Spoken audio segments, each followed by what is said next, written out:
Hello மக்களே, welcome to SP cinephile YouTube channel. இனி நீங்கள் பார்க்க போகிறது இன்னைக்கு விமியோ ஓடிடியில் ரிலீஸ் ஆன வழக்கு அப்படிங்கிற மலையாள படத்தோட ரிவ்யூ தான் பார்க்க போறீங்க. இந்த படத்தில் டொவினோ தாமஸ், சுதேவ் நாயர் இவங்களாம் நடிச்சிருக்காங்க. இந்த படத்தை டைரக்ட் பண்ணுறவர் சனல்குமார் சசிதரன். இப்போ இந்த படத்தோட ரிவ்யூக்கு போகிறதுக்கு முன்னாடி நம்ம சேனல் இப்போ தான் ஃபர்ஸ்ட் டைம் பார்க்கணும், சப்ஸ்கிரைப் பண்ணி சப்போர்ட் பண்ணுங்க. வாங்கி மூவிக்குள்ள போகலாம். படத்தோட கதைக்கு போகிறதுக்கு முன்னாடி இந்த படம் எந்த அறிவிப்புமே இல்லாமல் திடீர்னு ஓடிடியில் ரிலீஸ் பண்ணியிருக்காங்கன்னு எல்லாத்துக்கும் ஒரு டவுட் வந்திருக்கும். அது எதனால அப்படின்னா டேரக்டருக்கும் டோவினோக்கும் ஒரு சின்ன மனஸ்தாபம். அதாவது இந்த படம் நிறைய ஃபிலிம் ஃபெஸ்டிவல்ல ரிலீஸ் ஆச்சதை தவிர தியேட்டர்லயோ ஓடிடிலயோ ரிலீஸ் பண்ண விடல டோவினோ. ஏன்னா இது ஒரு மெயின் ஸ்ட்ரீம் ஆடியன்ஸ்க்கு செட் ஆகாது. அண்ட் மோர் ஓவர் அவருக்கு ஒரு நெகட்டிவ் இமேஜ் கிரியேட் பண்ணிரும் அப்படிங்கறதுனால அதை ரிலீஸ் பண்ண வேணாம் அப்படின்னு சொல்லியிருக்காரு. அவர் தான் அந்த ப்ரொடியூசர் அப்படிங்கறதுனால அவருக்கு அந்த உரிமையும் இருக்குது. பட் ஆனா டைரக்டர் இது மெயின் ஸ்ட்ரீம் ஆடியன்ஸ்க்கு போகணும் அப்படின்னு சொல்லி அவரே ப்ரிவியூ காப்பியை அப்லோட் பண்ணி விட்டாரு விமியோ ஓடிடில. சரி, இப்ப படத்தோட கதைக்கு வருவோம். படத்தோட ஆரம்பத்திலேயே கேலக்சி, எர்த் அப்படி அந்த ஊரு அப்படிங்கிற மாதிரி ஆரம்பிக்கிறாங்க. டோவினோ தாமஸ்க்கும் அவங்க ஒய்ஃபுக்கும் ஏகப்பட்ட பிரச்சனைகள் இருக்கு. அவங்களுக்கு ஒரு பொண்ணும் இருக்காங்க. அந்த பொண்ணோட பேரு தாரா. ஹஸ்பண்ட் அண்ட் ஒய்ஃபுக்குள்ள இருக்கிற பிரச்சனைனால ஒய்ஃப் டிவோர்ஸ்க்கு அப்ளை பண்ணிருக்காங்க. ஆனா அந்த கோர்ட் ஹியரிங் அன்னைக்கு டோவினோ தாமஸ் கோர்ட்டுக்கு போகாம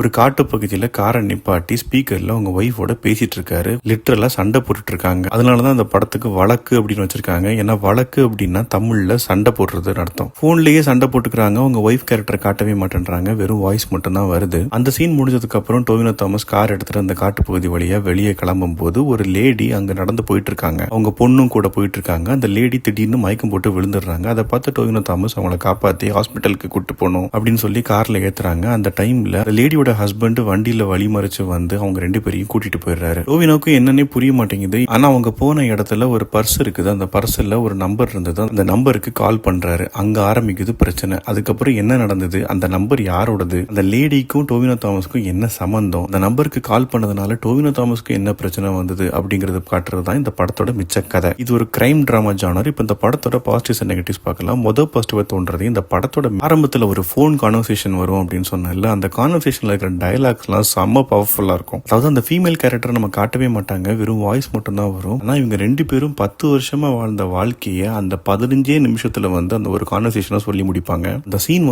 ரொம்ப சூப்பரா எடுத்திருந்தாங்க. பார்க்கும்போது அது சிங்கிள் டேக் மாதிரி இருந்தது. அது சிங்கிள் டேக்கா இருந்தா இன்னும் வேற லெவல்ல இருக்குது. அதே மாதிரி டோவினோ தாமஸோட பெர்ஃபார்மன்ஸ் சூப்பரா இருந்தது. நான் சொன்ன அந்த போன் கான்வர்சேஷன்ல அவரை மட்டும் க்ளோஸ் அப்ல ஃபோக்கஸ் வச்சிருப்பாங்க. ஒவ்வொரு டயலாகுக்கும் ஒரு வேற வேற எக்ஸ்பிரஷன் மாத்திட்டே இருப்பாரு. செம்மையா இருக்கும். அதே மாதிரி படம் முழுக்கவே அவர் எக்ஸ்பிரஷன்ஸ் எல்லாமே சூப்பரா இருந்தது. அதே மாதிரி நிறைய மெசேஜ் கன்வே பண்ணிருக்காங்க. முக்கியமா குழந்தைங்க முன்னாடி பேரண்ட்ஸ் சண்டை போடாதீங்க அப்படிங்கிற மாதிரி ஒரு ஸ்ட்ராங்கான மெசேஜ் சொல்லியிருக்காங்க. அதே மாதிரி டோவினோட கேரக்டர் ஒரு பெர்வர்ட் அப்படிங்கறத ரொம்ப ஜஸ்டிஃபை பண்ற விதமா அந்த சிக்கான லேடி ஹஸ்பண்டையும் குழந்தையும் வீட்டுக்குள்ள அடைச்சிட்டு வெளியே மண்ணெண்ணெய் ஊத்திட்டு கொளுத்த பார்க்கும். அந்த டைம்ல டோவினோ காப்பாத்துவாரு. காப்பாத்துற டைம்லயும் அந்த பொண்ணு யாரு என்னன்னே தெரியாம அந்த பொண்ணு அப்படியே பார்த்துட்டு ரெண்டு பேரும் கிஸ் பண்ண ஆரம்பிப்பாங்க. அந்த அளவுக்கு அவர் மோசமான ஒரு கேரக்டர் அப்படிங்கறத படத்தோட ஸ்டார்டிங்லேயே அந்த போன் கான்வர்சேஷன்ல ஒய்ஃப் சொல்லியிருப்பாங்க. ஆனா படத்துலயும் இந்த ஒரு சீனா வச்சு அதை ஜஸ்டிஃபையும் பண்ணிருப்பாங்க. சுதேவ் நாயரோட கேரக்டரும் கொஞ்சம் டிஃபரெண்டா இருந்தது. அவரும் ஒரு சட்டலான பெர்ஃபார்மன்ஸ் கொடுத்திருக்காரு. இதெல்லாம் தான் அந்த படத்தோட பாசிட்டிவ். நெகட்டிவ் சைட் பார்க்கலன்னா முதல் நெகட்டிவா தோன்றது, இந்த படம் ரொம்ப ஸ்லோ. உங்களுக்கு ரொம்ப பொறுமை வேணும். ஏதாவது உங்களுக்கு அந்த பிலிம் ஃபெஸ்டிவல்ல வர படம்னாலே உங்களுக்கு புரிஞ்சிருக்கணும் அது கமர்ஷியல் எலிமெண்ட் கிடையாது. ஸோ ரொம்ப ஸ்லோவா தான் இருக்கும் அப்படின்னு. அதே மாதிரி படத்தோட எண்டில் என்ன சொல்ல வராங்க அப்படிங்கிறது எனக்கு பெருசா புரியல. உங்களுக்கு புரிஞ்சதுன்னா கமெண்ட் செக்ஷன்ல சொல்லுங்க. என்னை பொறுத்த வரைக்கும் எனக்கு பொண்ணை வச்சு ரிலேட் பண்றாரு. ஆனா அப்ரப்டா முடிஞ்ச மாதிரி இருந்தது. மொத்தத்தில் இந்த படத்தை பத்தி சொல்லணும் அப்படின்னா டெக்னிக்கலா ஸ்ட்ராங், ஆக்டிங் வைஸும் ஸ்ட்ராங், பிலிம் ஃபெஸ்டிவலுக்கு ஏத்த படம். இந்த மாதிரி ஸ்லோ மூவிங் மூவி உங்களுக்கு பிடிக்கும் அப்படின்னா இந்த படத்தை கட்டாயம் ஒரு தாட்டி ட்ரை பண்ணி பாருங்க. அடுத்த ரிவ்யூல சந்திக்கிறேன். பை.